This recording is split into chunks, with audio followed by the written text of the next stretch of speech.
Hey guys, got another shake awake or auto on red dot to share with you guys. And this time it's from Feyachi. And this is how the red dots used to come. Basically a black cardboard box and then everything would be in here. And I don't know if they're all gonna be coming in these little black plastic cases or if it's just this specific one. This is the V30. And I figured we'd do a quick unboxing and then go over all the specs and features and check her out. So here is the dot itself. It looks like it is mounted on a low profile mount. So you can see the mount there. Okay, it looks like we have a high-rise mount, which I will probably be switching that over to. It looks like there are a couple of lens caps or lens covers. There is a battery.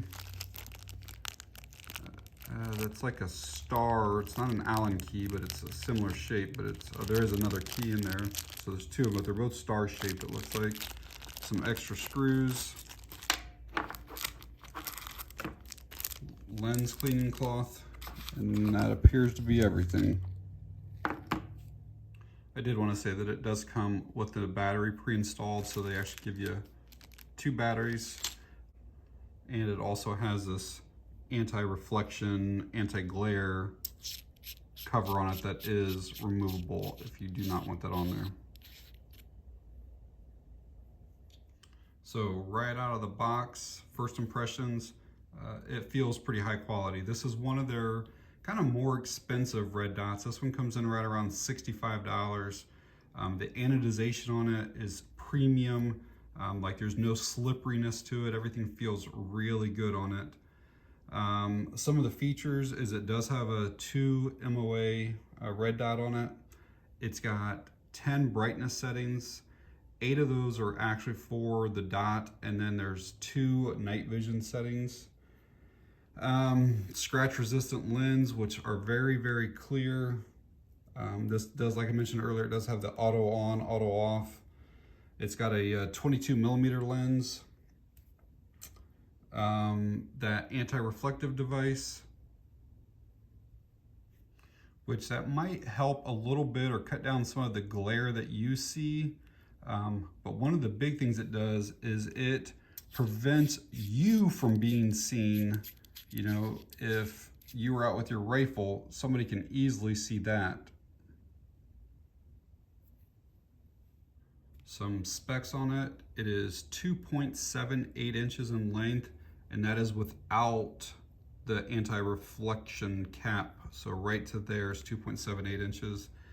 Total height is 2.86 inches, and total width on it, so basically from the edge right there to this edge right there, is 1.84. And the weight is 4.7 ounces with this low rise, and then it's at 5 ounces with the high rise.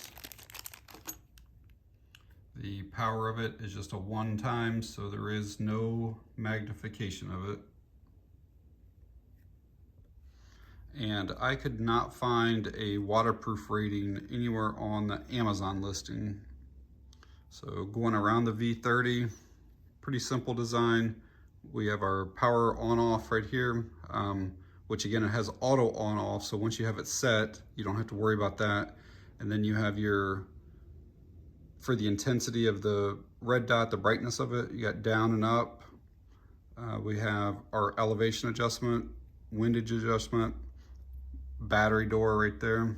Let's see what these feel like. Very smooth. I always like to see if these, so these are the turret covers. A lot of them have like these little tools built into the top of them. But a lot of them are like, they're almost like a novelty. Like they don't really work very well. So I always like to see if they actually do fit in there right. Yeah, that feels good.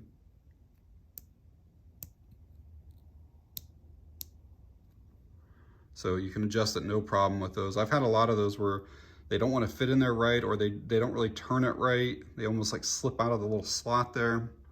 So those feel pretty good.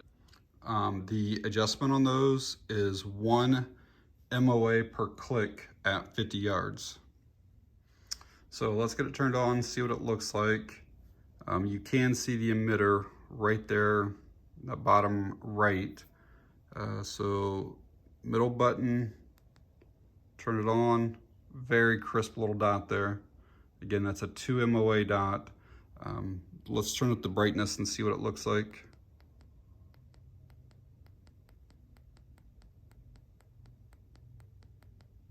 So yeah, that actually gets very, very bright. It's always hard to see like clear stuff like that.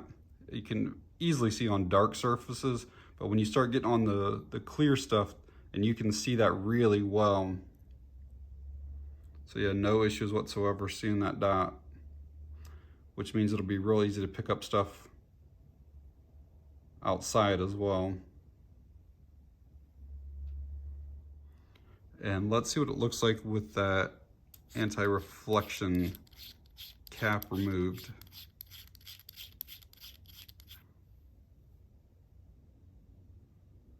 Yeah, I mean, that's really clear. A lot of these will have a little bit of a tint to them, especially when they have that coating on it, that multi-coating. That looks like it's about the same color. Yeah, I don't see much tinting at all. It's really nice.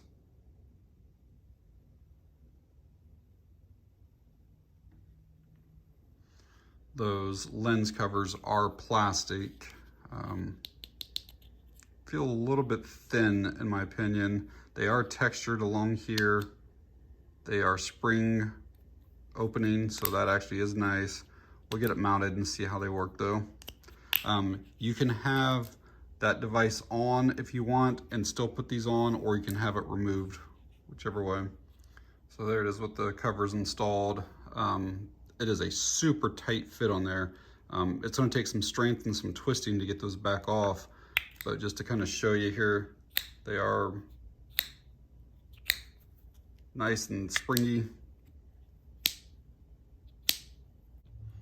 So the low mount that came pre-installed will be perfectly fine on like a rifle like this, where you can see like my sights. It's a bead, almost front sight. And then this is a real low sight here too that will flip up or down, but this is already higher than what those are. This would also be good for an AK, be good for a shotgun.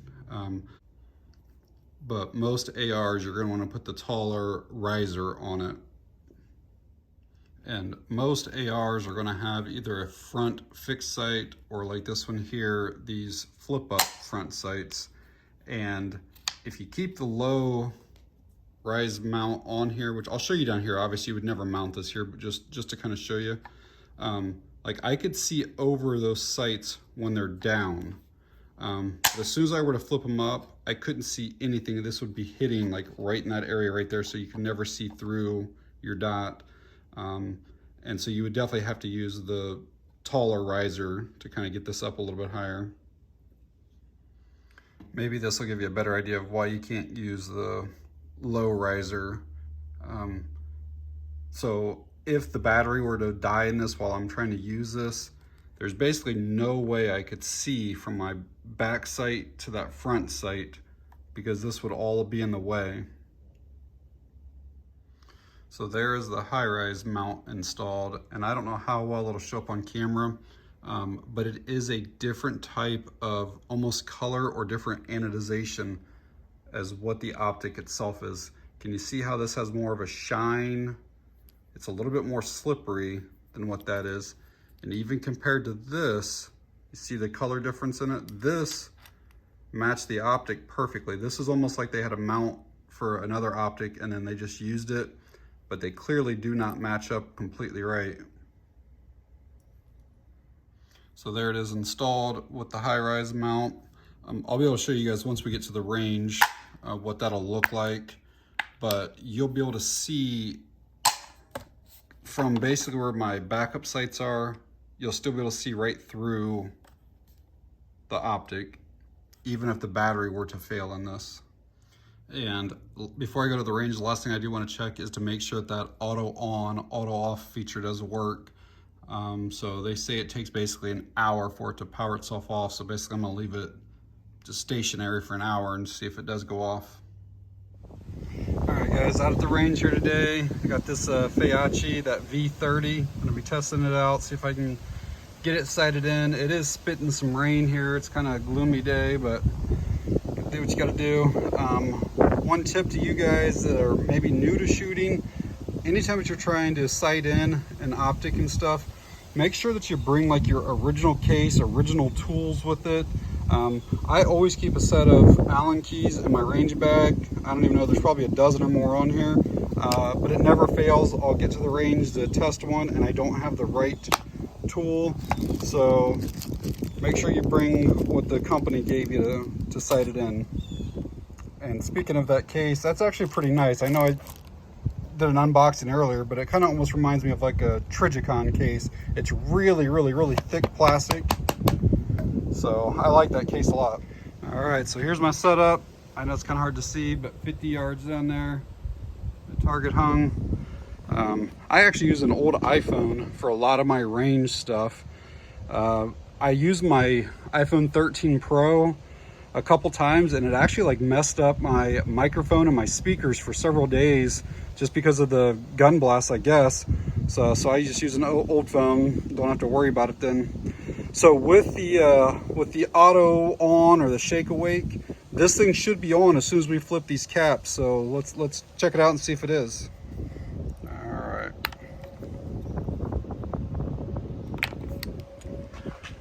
And let's see, I know it's kind of hard to see. Yes, it is on, I see it there. You guys see that dot there? All right, good to go. And that's kind of the sight picture. Very clear glass. If you're seeing anything on it at all, it's because it's spitting rain and the rain is coming in toward that opposite side of me. But yeah, it's very clear. And what I really like is that there's basically zero tinting when you're looking through from this end. So I kind of halfway zeroed this in at home just using the backup sights. So it should be on paper. We'll get 2 or 3 shots down range and then I'll see where we're at.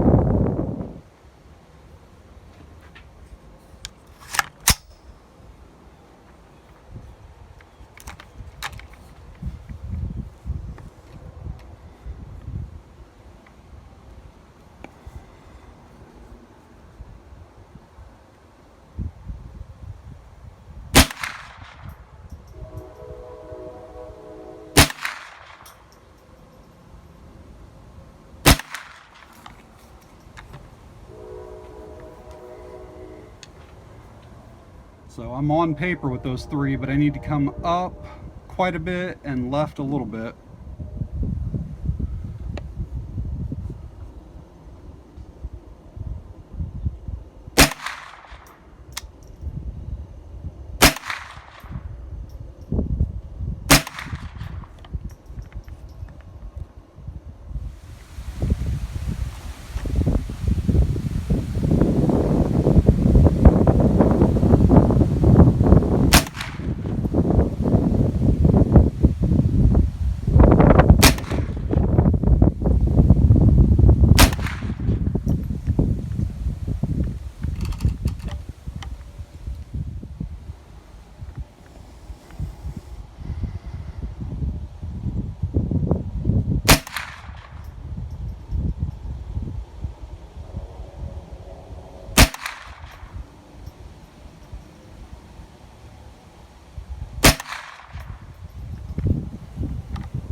So those were my first 3. Made some adjustments, went up and to the left, got those 3 there, made some more adjustments. Those are my last 3. They're kind of spread out a little bit, but again, these are pretty small targets overall. Like, you know, my fist covers every single one of those. I might still, again, this thing is moving because it's super windy out here, but I think I do want to come one click maybe back to the left on these. Let's see where we're at then and put a couple more in it. And besides it being so windy, I'm also not shooting out of a vise. I'm just using a bipod there on the end of the rifle.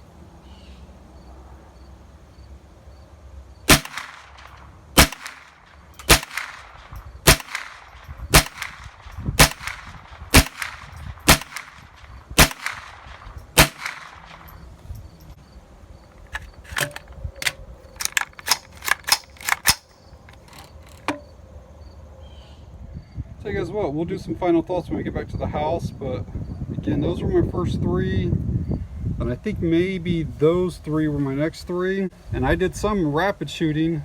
We're all right, that last adjustment got it dialed in pretty darn good. So I'm going to put probably 200 rounds through this. I know I'm only shooting out of a 22, but it'll at least give us some idea about the reliability and making sure that it stays zeroed in. Alright guys, made it back from the range, and final thoughts on this Feyachi V30 is I am really impressed with it. For the $60–65 range, it is a really nice red dot. Even on the lower settings, it's plenty bright. You know, the glass is crystal clear.